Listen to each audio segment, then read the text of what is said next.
I made this trip in April. Went over and flew to Porto, Portugal, and I met a friend over there that I was from Binghamton.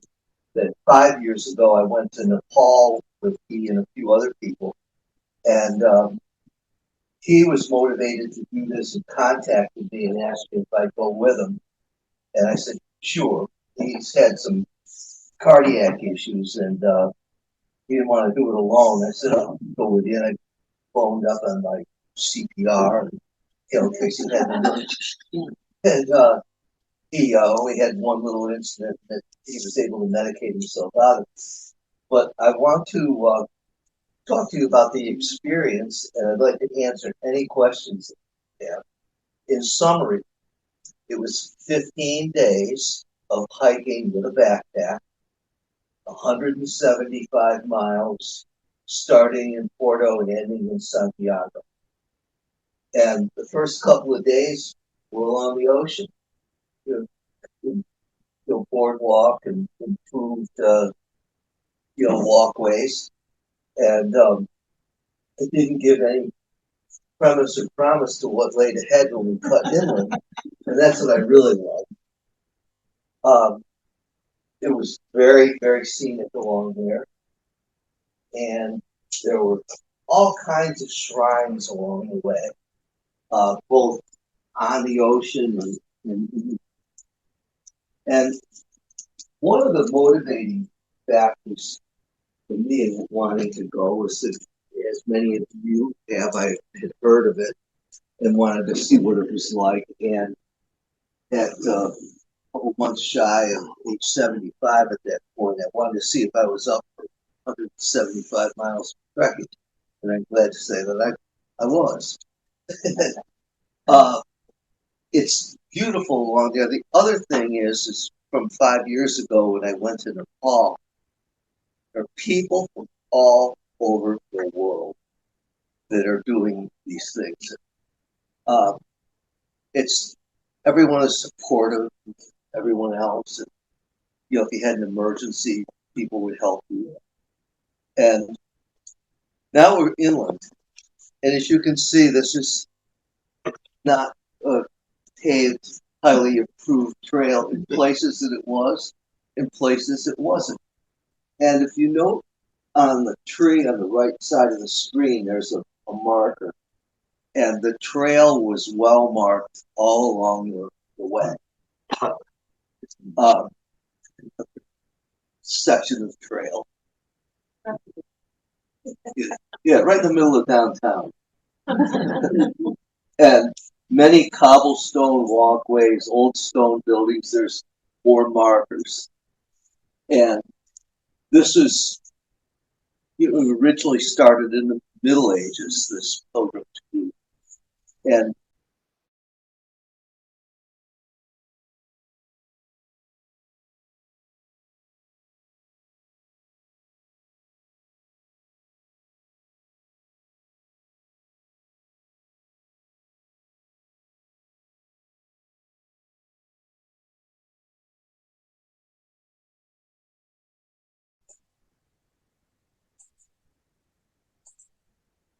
looks like he's muted.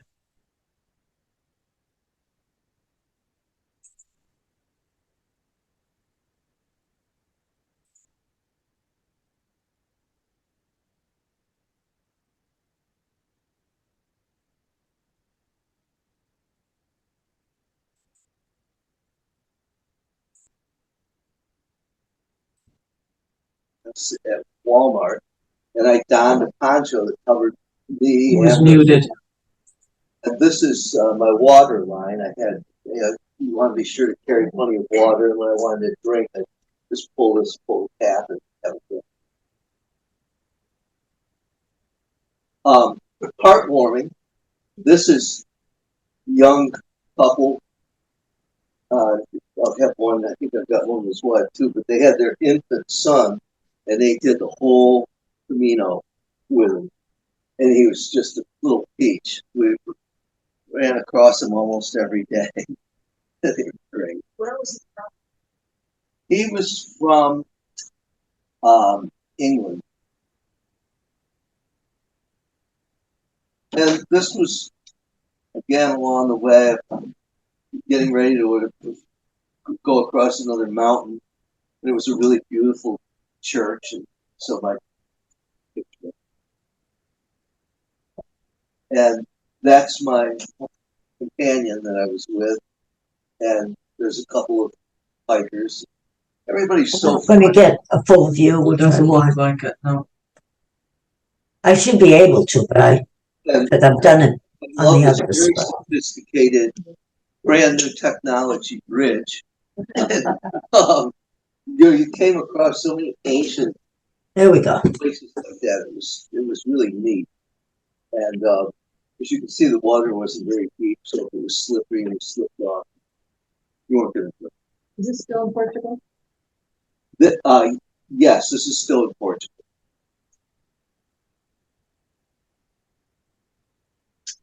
And then when you got in towns, need I say more? Look at how amazingly ancient it was. It was beautiful. And again, another trail marker. We never got lost. Or out in the country.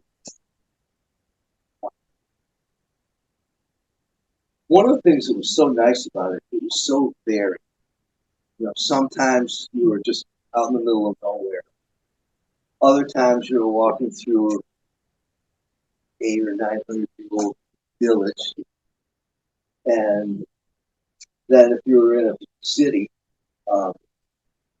there weren't many big cities along the way. After 5 days, we crossed from Portugal into Spain, across the river.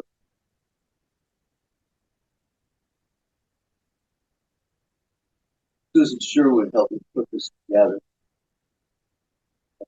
Slide. One of the things that got you had to be really careful is going downhill, because if you tripped and fell, consequences would be a minimum be a broken nose. It's very steep. Gave your knees, ankles, and hips a good workout.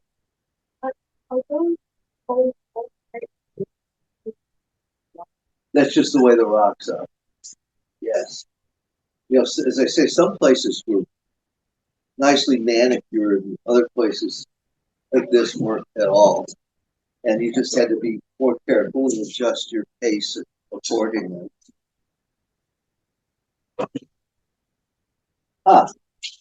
This is funny. Here we are. I'm backing up to when we were along the ocean.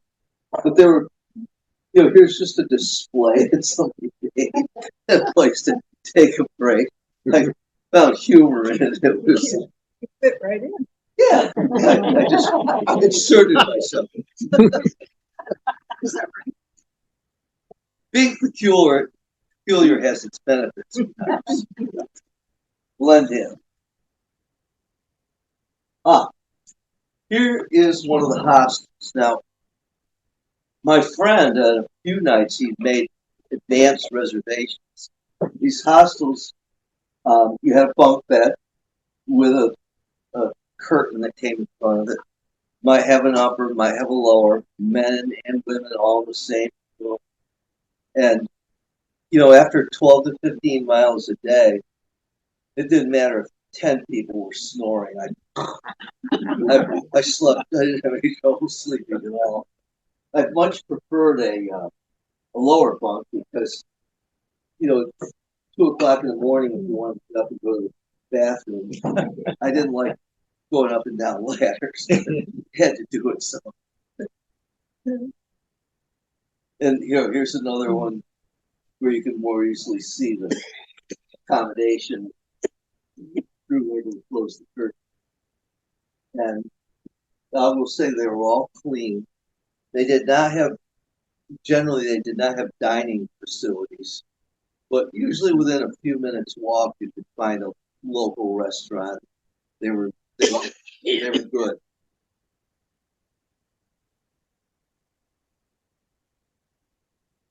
It's another great scene. Fortunately, we didn't have a lot of rain. These rocks, especially going downhill, could get slippery.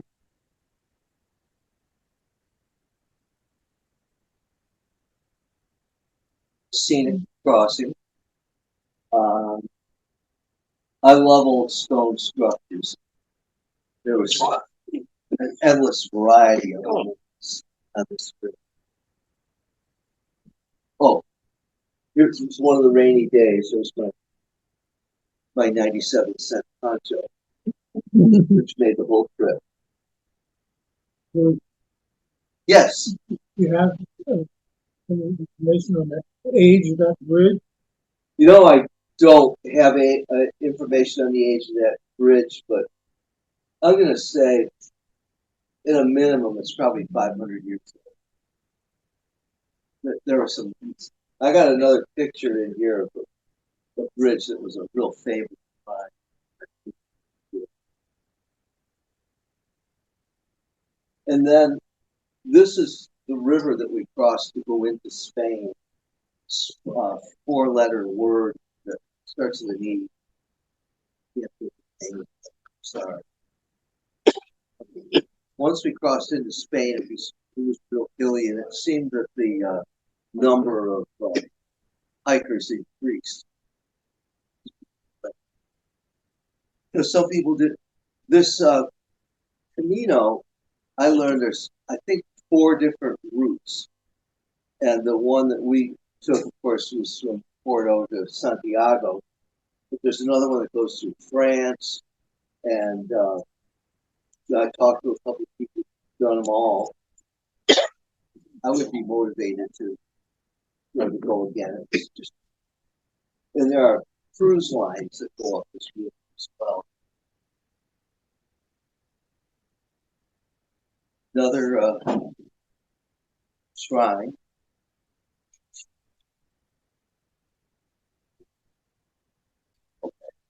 Here's a little shrine up in a mountain in the kind of the middle of nowhere. Little public benches, step, break.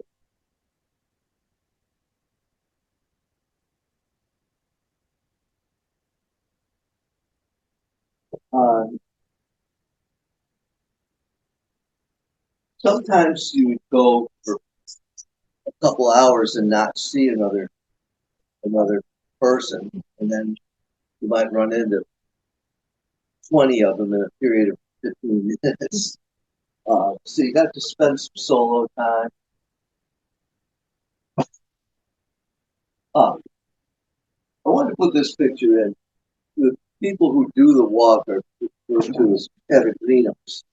And when you're getting into a town, they there's the Peregrino menu. You know, people are advertising. They want you to stop in that place.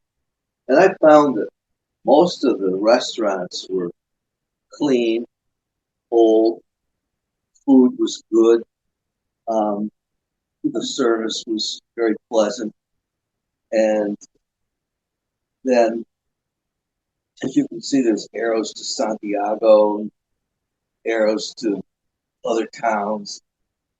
It was very nice.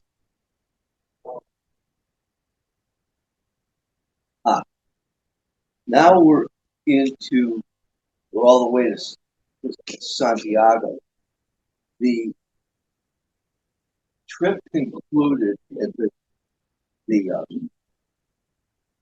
church in Santiago that was built between 1075 and 1204 AD. It's all stone. It was beautiful, and the music was beautiful. The town around it was great, and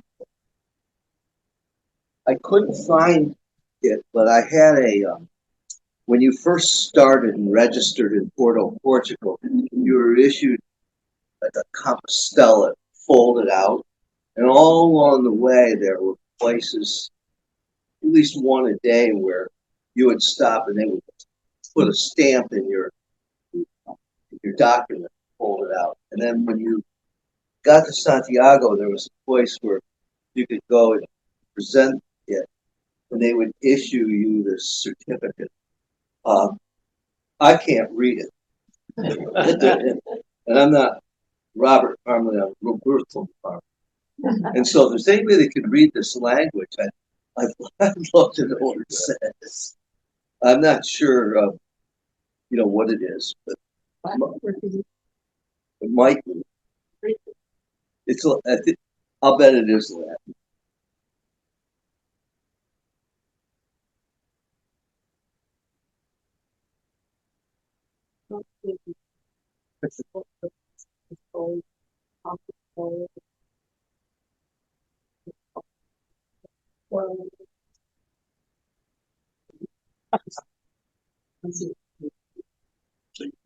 Yeah, maybe they could read it. That'd be great.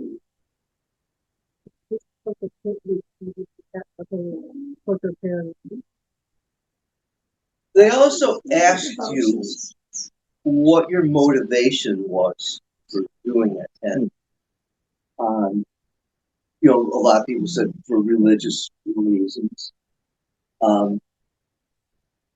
What I said was for religious reasons and for endurance reasons.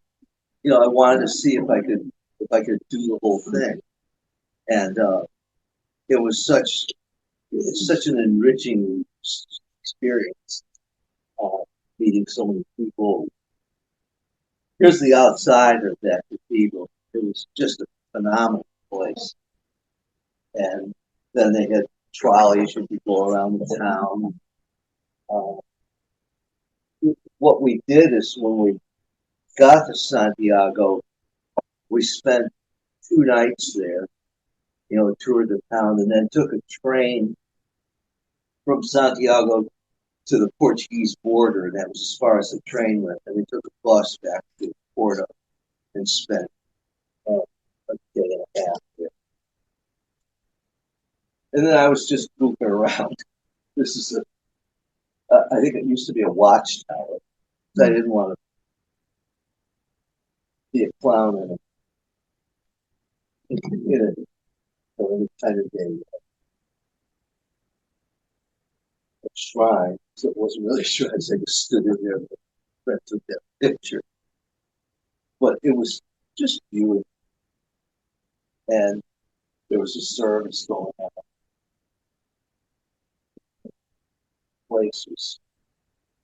There wasn't anything that wasn't nice, including the 2 days of rain, because it was a gentle rain. It rained all day. You're walking and you were a little damp in the evening, but my 97 poncho just looked great. And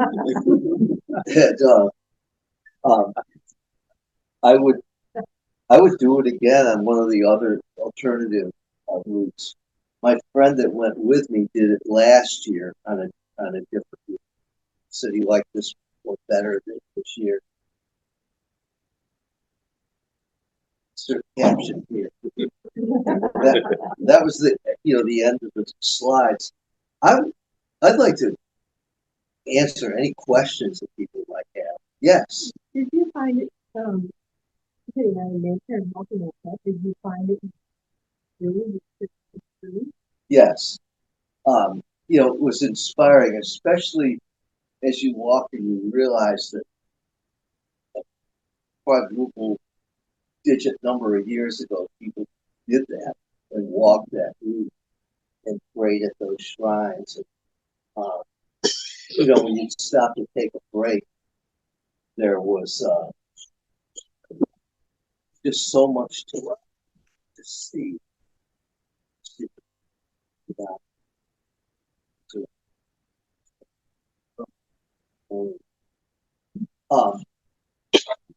But it was a spiritual experience, to be sure. It really was. And it was so peaceful. You were never really in traffic or anything. Sometimes you're walking along the road, but occasionally a vehicle would come along the horse park. Just everything about it was nice. There was one of the other things I noticed, no litter. Everybody seemed to keeping the place clean and in order. Yes, We're interested, Santiago de Compostela is a place of healing, is the church itself. People go there to really blessing people, asking for healing. yes, they were. And I went into it. I have a lot more pictures, but I didn't want to just overdo it. You know, they're in this flash drive somewhere. Do you want me to help you with that? Yeah, let me just get to it, if you would. Oh, Because what I'm doing here is I actually got Zoom on my phone, so I've been. Don't we hold that? If someone, would hold this for me. So Sorry. I wanted to try to maybe show a couple of faces. But Bruce, while waiting for that, what kind of, in terms of the Catholic Church or the traditional reasons for giving to pilgrimages, what does the Church say are the benefits of doing a pilgrimage like this? I don't know the answer to that. To the real answer to that, I'm not sure. My friend that I went with told me about it. I wasn't knowledgeable about the Camino de Santiago. Then I just looked up a little bit about it. I told him the next day, I said, yeah, I'll go. But it was so nice and pleasant. Frank, can you speak to that historically? What pilgrimages were? What the purpose of Yeah. pilgrimages is pilgrimage? I think initially what they're for is like, today people would go on retreats. Yeah. And a pilgrimage was not unlike that, where you would walk the way that other people would walk as well. And usually it would have a theme to it. I mean, if you're at the Via Dolorosa, or if you're at Cathedral, or England had several sites. Yeah, Canterbury, they went there. and you walk the way of faith. And that's what it's about. The bishop called her trip down to Alabama a pilgrimage, to walk the same way that those who were standing up against racism were walking, back in the 60s. She said it's a very moving experience to walk. And as Bruce was saying, people that have been doing this for 1,000 years. Yeah. Kind of amazing.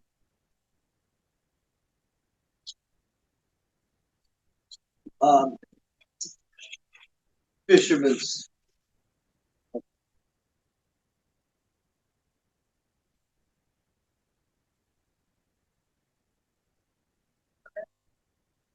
$175 over. We averaged 12 to 15 miles a day. We tried to get on the trail by 8 o'clock in the morning and get off around 4:30 or 5. I have to admit, I was never going to say, "Oh, come on, we can go further." I was ready to stop. So was my friend. Isn't the whole trail that goes through to France like 500 some miles? 550? Yes, it is. Yeah. You have to go back to try to do that. But as I said, one of the things I loved about it, there are people from Europe, there are people from South America, there are people from Europe, there are people from the Middle East, and everyone in that kind of a setting is friendly and open to conversation. You have little chats along the way. You all spoke English. So a lot of them did, and I always feel guilty that I don't speak more languages. But people would say something to you in their language, say like Sunday, and then they start to speak with you in English. This is somebody's fish nets along the way, and there was a picture of a stone bridge that I wanted to try to find. This go this way. Okay, great.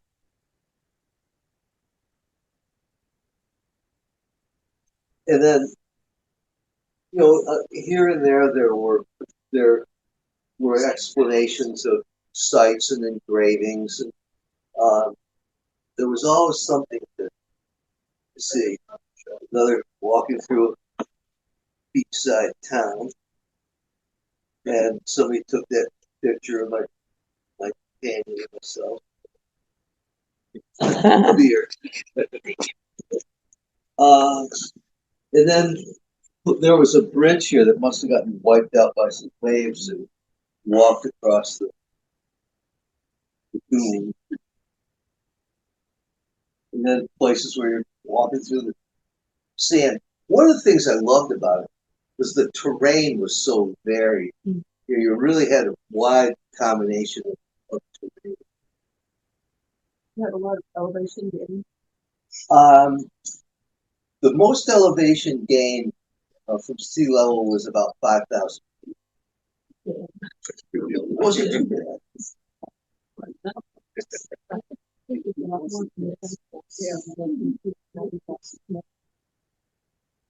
This was one of the towns. Such a scenic place.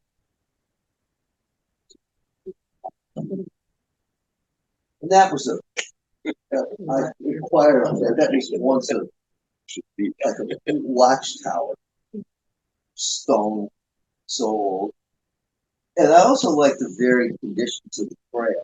Sometimes you were on a boardwalk, sometimes you saw you on big rocks walking up and down the hill. I'd like to take time to answer any other questions. Have any others? We started April 4th and we ended like 25th. We were on the trail, as I said, for 15 days. But then we had a couple of days before we started and a couple of days at the end to kind of rest up when we got back to Porto. So I flew round trip from New York to Porto. So I had to go back there from Santiago. These hostels, different, some was just an open, others had. I was quite intrigued with the difference in accommodation. I just love old stone buildings. Whatever. Maintains people in the area. That's my understanding. Yeah, people from the area seem to maintain it because it was very tidy, and I know there were trash cans along the way, and they weren't overflowing.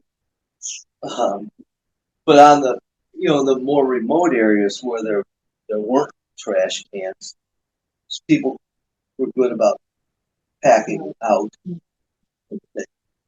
Yeah, I found almost no trash at all.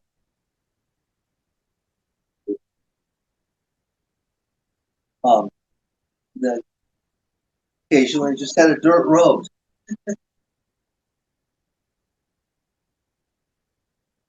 But everything was so old, and it was just lovely. Any other questions?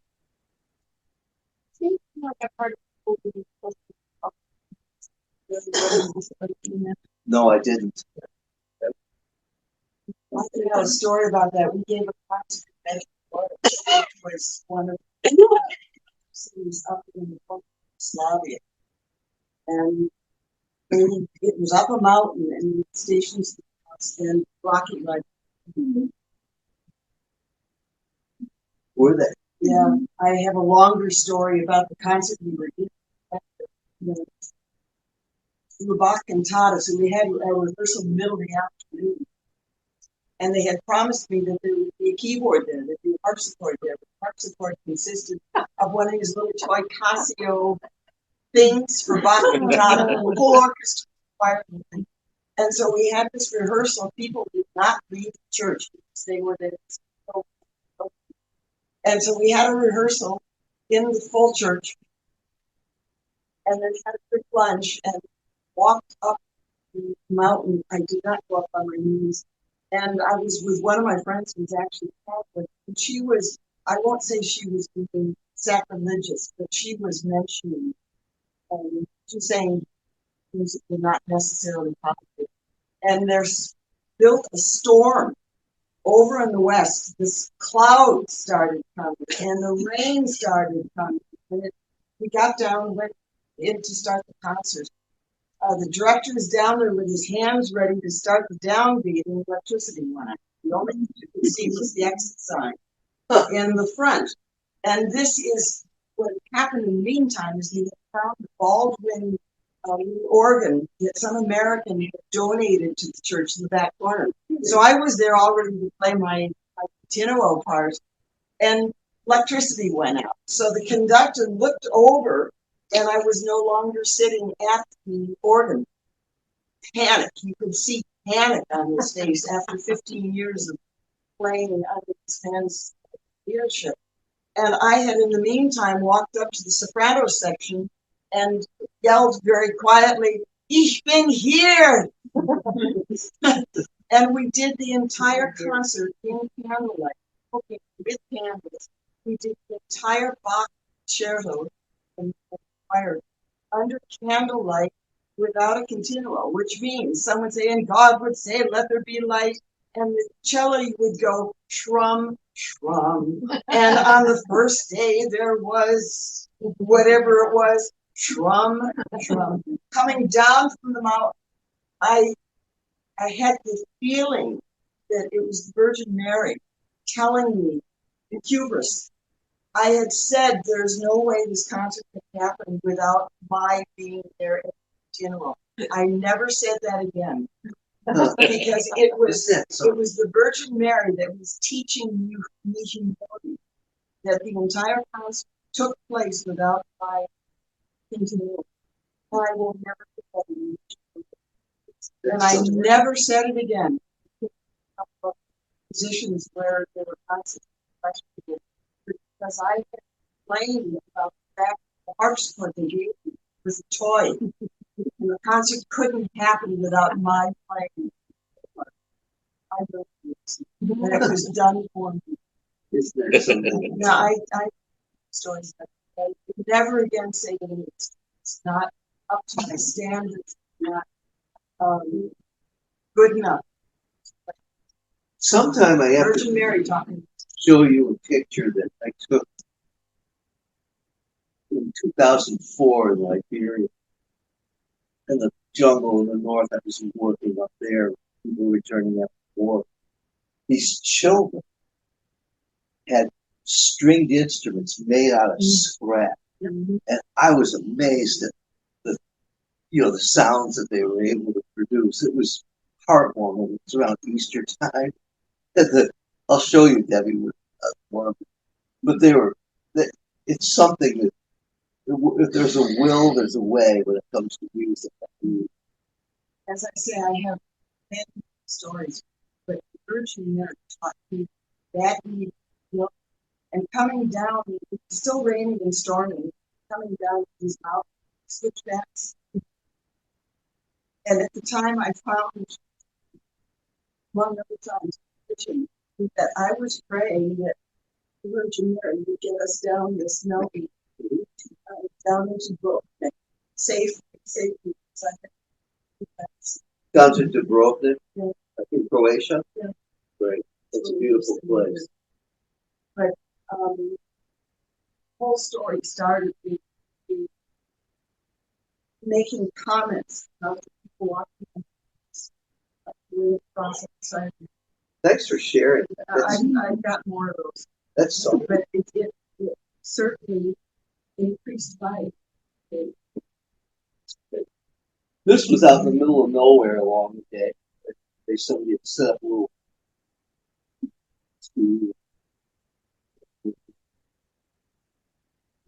croissant or whatever. It was out in the middle of nowhere. Bruce, Yes. the many churches you passed on the way, did any of them have Were they sort of open with special services for the pilgrims? Anything like that? No, but they were open for rest and relaxation. Doings, that. I didn't observe special services because the peregrinos like ourselves were so spread out. There might be a group of 4 or 5, but I saw people doing really well. Yes. At the very end, was it just one big service for everybody? Or you showed us pictures of the cathedral and stuff. Yeah. Right, they didn't have a service because it was a continuous stream of people That wasn't the service either. coming in. Yeah. It's like Medjugorje, the place was filled constantly, all night. This is in Medjugorje is where the first million children in 1930 or something. It's like one of the Catholic works. All. And John, I've seen the Catholic church, and if you go from the French, they go right through today. Sure. They go through where that's the usual church.